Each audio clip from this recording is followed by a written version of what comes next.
তুফান একটা আসছে দেখছেন, তুফানের টিকিট পাওয়া যাচ্ছে না, 58টা শো চলছে বসুন্ধরা, তারপর টিকিটের শো নাই। আজকে আপনারা চেক করে দেখেন যে আজকে বা আগামীকাল কোনো টিকিট নেই।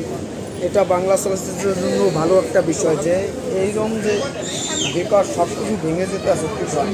এই তুফানের আমি দেখছি একটা জিনিস খেয়াল করে আপনারা দেখেন যে এক তুফানের সাথে যে কটা ছবি চলছে, আমার মনে হয় শাকিব খানের ক্যারিয়ার এতগুলো ছবি কোনো পিকচারে তুলে না এখন পর্যন্ত। এই যে তুফান থেকে নতুনত্ব আসছে, আর আমাদের এফডিসির কিছু লোক আছে তারা বাধা দেওয়ার চেষ্টা করে। দেখেন আপনারা সবাই যে কী হতে আছে। শাকিব খানের তুফান ঝড়ে কাঁপছে, আজকে 18টা দেশে চলতে আছে তুফান। এটা ভালো লাগা একটা মোমেন্ট ক্রিয়েট হয়েছে। যাই হোক, সবাই তুফান দেখেন, তুফানের সাথে থাকেন, এটাই আশা রাখি। এই তুফান থামার নয়,